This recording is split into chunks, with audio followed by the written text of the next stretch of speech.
इधर चंद्रमा पर उतरा चंद्रयान तो उधर मोदी ने कर दिया बड़ा ऐलान। अब सूरज का भी अध्ययन करने के लिए भेजा जाएगा यहाँ। फिर शुक्र ग्रह पर जाने वाला पहला देश बन जाएगा हिंदुस्तान। सिर्फ चंद्रयान ही नहीं, एक ही दिन पीएम मोदी ने तीन बड़ी खुशखबरी दे दी।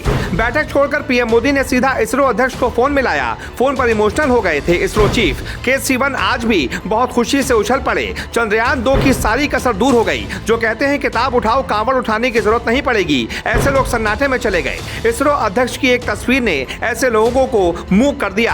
हाथ में प्रसाद की थाली थी। नंगे पांव चंद्रयान लैंड होने वाले दिन की सुबह फिर से तिरुपति बालाजी के दरबार में हाजिरी लगाने पहुंच गए। 2 दिन के भीतर दूसरी बार इसरो चीफ ने तिरुपति बालाजी के आगे मत्था टेका ताकि हिंदुस्तान की शान में 4 चांद लग जाएं और चांद फतेह हो जाए।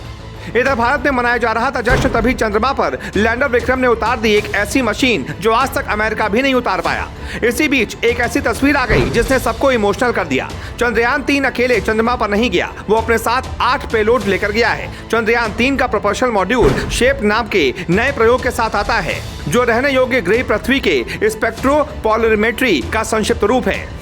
शेप को उन परिवर्तनों को देखने के लिए डिजाइन किया गया है जो जीवन के लिए उचित वातावरण से गुजरने वाले तारों की रोशनी में होता है। ये प्रयोग खगोल विज्ञान के क्षेत्र में बड़ी छलांग है। इसका मकसद पृथ्वी जैसे रहने योग्य दूसरे ग्रहों की खोज में नासा और यूरोपीय स्पेस एजेंसी जैसी अंतरिक्ष एजेंसियों की कतार में शामिल होना है। अब जरा देखिए, लैंडर विक्रम के साथ चंद्रमा तक पहुंचे चंद्रयान अपने साथ क्या क्या ले गया है। लैंडर विक्रम के साथ है चेस्टे, जो चंद्रमा का सतही तापमान मापेगा और देखेगा कि इसका तापमान इंसान बर्दाश्त कर पाएंगे या नहीं, क्योंकि जीवन खोजने के लिए सबसे अहम है। इसके अलावा चंद्रयान के साथ इल्सा नाम का पेलोड भी गया है, जिसे अमेरिका ने दिया है। ये चंद्रमा की सतह पर होने वाली भूकंपीय गतिविधि को मापेगा और ये देखेगा कि कोई तूफान या भूकंप आने पर चंद्रमा की सतह कितनी हिलती है। इसके अलावा लैंगमुइर नाम का पेलोड भी गया है, जो चंद्रमा की आयनमंडल की जांच करेगा। साथ ही पैसिव लेजर रेट्रो रिफ्लेक्टर भी अपने साथ ले गया है चंद्रयान, जिसके जरिए चंद्रमा और पृथ्वी की दूरी मापी जाएगी। इसके अलावा रोवर के साथ अल्फा पार्टिकल एक्सरे स्पेक्ट्रोमीटर भी गया है, जो चंद्रमा की सतह की मौलिक संरचना की पहचान करेगा। और आखिरी पेलोड है लेजर ब्रेकडाउन स्पेक्ट्रोस्कोपी, जो चंद्रमा की सतह की रासायनिक संरचना की पहचान करेगा। मतलब चंद्रमा की सतह पर कौन कौन से खनिज मौजूद हैं। भारत के लिए यह ऐतिहासिक कामयाबी इसलिए भी है क्योंकि एक तरफ सुपर पावर कहलाने वाले रूस का चंद्रयान फेल हो गया तो हिंदुस्तान का चंद्रयान पास हो गया।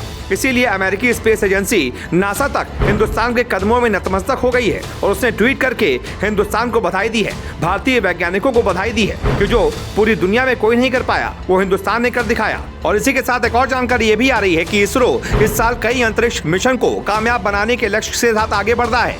चंद्रयान 3 मिशन के बाद अब आदित्य L1 भी एक मिशन है। इस मिशन के लॉन्च होते ही सूर्य, इसकी जलवायु और धधक, सौर तूफान, कोरोनल मास इजेक्शन, इनका भी अध्ययन किया जाएगा। यानी कि चांद के बाद हिंदुस्तान सूरज तक भी पहुंचेगा। इस बारे में आपकी क्या राय है, कमेंट करके बताइए।